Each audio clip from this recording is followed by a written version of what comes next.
Hospital से लौट करके आते हैं ना, हॉस्पिटल से लौट करके आने पर सबसे पहले कपड़े बदलने पड़ते हैं, नहाना पड़ता है। पता है कि नहीं पता?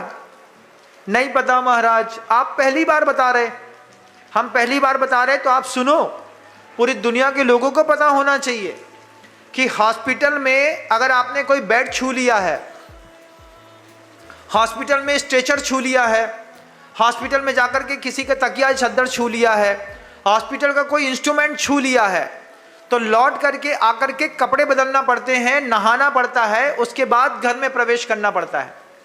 ऐसा कैसे?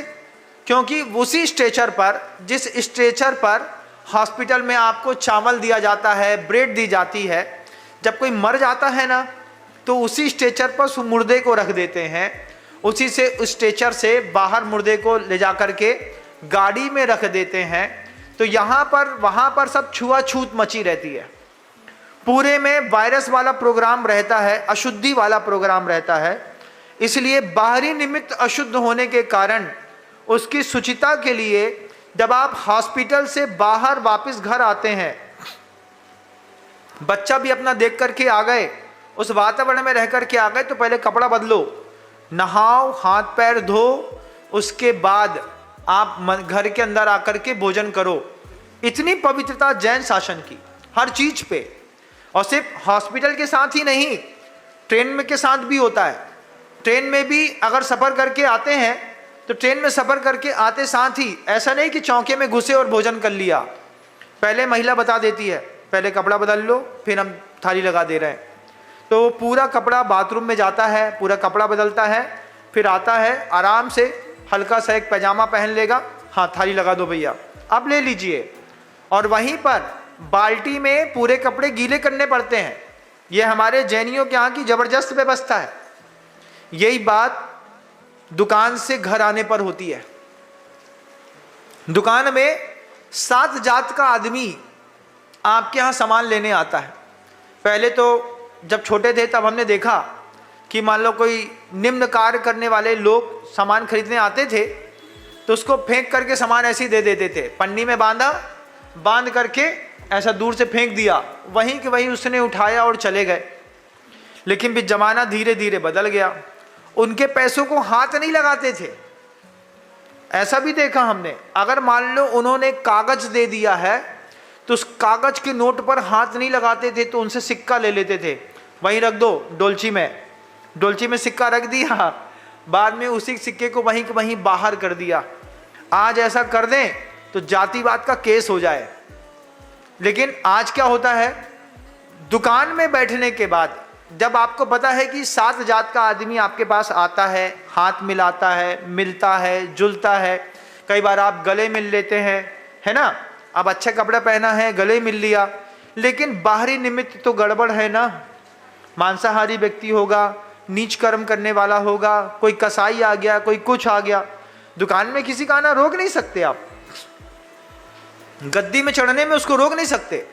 आप देख लीजिएगा, आपके यहाँ जो बिल्कुल निंद कार्य करने वाले लोग हैं, बिल्कुल निंद कार्य करने वाले, अगर वो आपकी दुकान में चढ़ के आ जाएं और आपके यहाँ खड़े होकर बोले सेठ एक मोबाइल दिखाना, अब आपको उसको देख करके क्या लगता है, कैसी फीलिंग आती है? आती है कि नहीं? अरे ये तो वही है, हाँ ये वही है, वही, और वही करके आया है पूरा मचमचा करके, और वहाँ से आकर के तुम्हारी दुकान से मोबाइल खरीद रहा है। अब उसने तुमको पैसे भी दिए, तुमने उससे हाथ भी मिला लिया, अब हाथ नहीं मिला, उसने हाथ बढ़ाया है तो मिलाना पड़ेगा भैया, नहीं मिलाए तो वो एक रिपोर्ट दर्ज कर दे, इसने हमको जातिगत गाली दी है, अपमान किया है, 90 दिन तक जमानत ना होगी तुम्हारी, है ना। हाथ मिला लिया। अब जब ऐसे लोगों का निमित्त आपकी देह पर दुकान में पड़ गया, घर में आए, घर में आते ही साथ सीधे महिला के पराठे का डिब्बा खोला, उसी कपड़े पहन करके, और 2 पुंगे पुड़े बनाए और खा लिया, पूरा घर अशुद्ध कर दिया, पूरा चौका अशुद्ध कर दिया। इसलिए पुरुष को कभी भी चौके के अंदर घुसने की परमिशन नहीं मिलती जैनियों के घर के अंदर। आप हाथ नहीं लगाएंगे, हम बैठे हैं, हम आपको दे रहे हैं, और अगर लगता है कि पुरुष हमारी बात मानेगा नहीं, अंदर घुस जाएगा, तो महिला डाइनिंग में उसके हिसाब का भोजन पहले से निकाल के रख देती है, हमारा चौका बर्बाद नहीं करो, चौके के अंदर तुम्हारा हक नहीं है, ये हमारा चौका है। तो उस महिले के चौके की सुंदरता रहती है महिला से। महिला उस चौके की मालकिन है, उसने पराठे बनाए हैं, वो देगी तो खाओ, नहीं तो मत खाओ।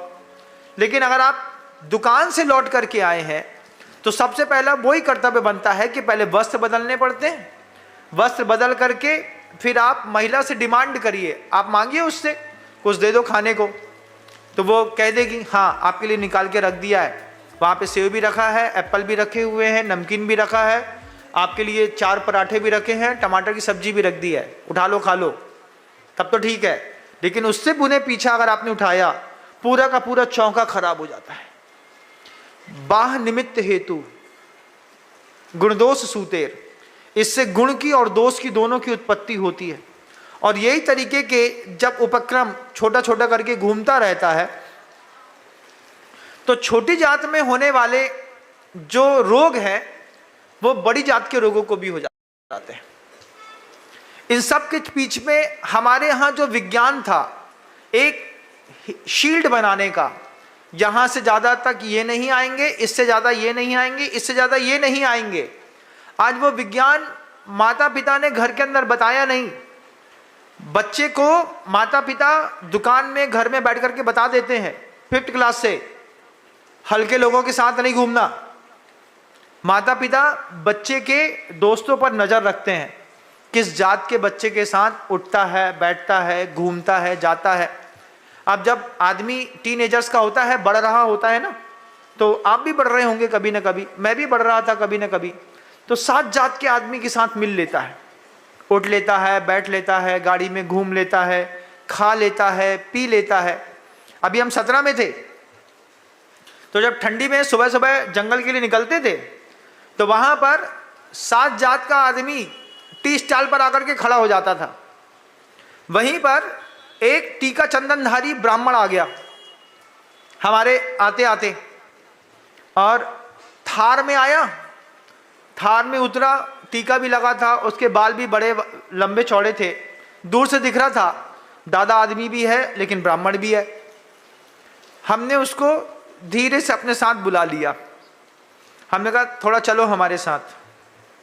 वो अचकचा गया, वो बोले कि जैन साधु ब्राह्मण को क्यों बुला रहा है। हमने कहा थोड़ा चलो मेरे साथ। चल करके जी गुरुदेव, जी गुरुदेव, गुरुदेव किया, गुरुदेव किया, पैर पड़ा। हमने उससे कहा आप तो ब्राह्मण हैं। हाँ मैं ब्राह्मण हूँ। बोले आप होटल का खाते हैं? तो वो एकदम से अचकचा गया।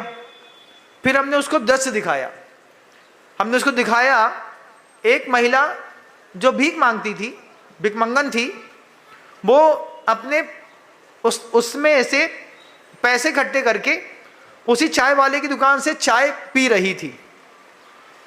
हमने कहा उस महिला को देखो, उस महिला के बगल में बैठे हुए उसके पति को देखो, ये दोनों इसी नाली के ऊपर, घूरे के ऊपर बैठ करके दिन भर पैसा मांगते हैं। दिन भर पैसा मांगने के बाद इन्होंने जो पैसा इकट्ठा किया है, आप भी यहाँ पे चाय पीने आ गए, वो भी चाय पीने आ गया है। अब वो भिखारी उसी गिलास से चाय पिएगा, उसका मुंह कितना गंदा, उसका लिविंग स्टैंडर्ड कितना गंदा। अब उसी में उसने चाय डाल दी, उसी में करके उसने पी ली। अब उसी गिलास से आप चाय पिएंगे तो क्या दोनों का एक हो गए? आप अपने गोत्र की शुद्धि नहीं समझ रहे, समझिए आप। उसने वहीं पे खड़े होकर के माफी मांग करके कहा, गुरुदेव संकल्प करते हैं मैं और मेरा परिवार आज के बाद कभी भी होटल का नहीं खाएंगे। ब्राह्मण सीख गया इस बात को एक जैन संत के उद्बोधन से, उसने मान ली ये बात। महाराज आपने बहुत अच्छी बात कही। दोस्तों अगर आपको मेरी वीडियो अच्छी लगती है तो प्लीज मेरे चैनल को लाइक करें, शेयर करें, सब्सक्राइब करें। इसी तरह से अपना प्यार देते रहें। Thank you.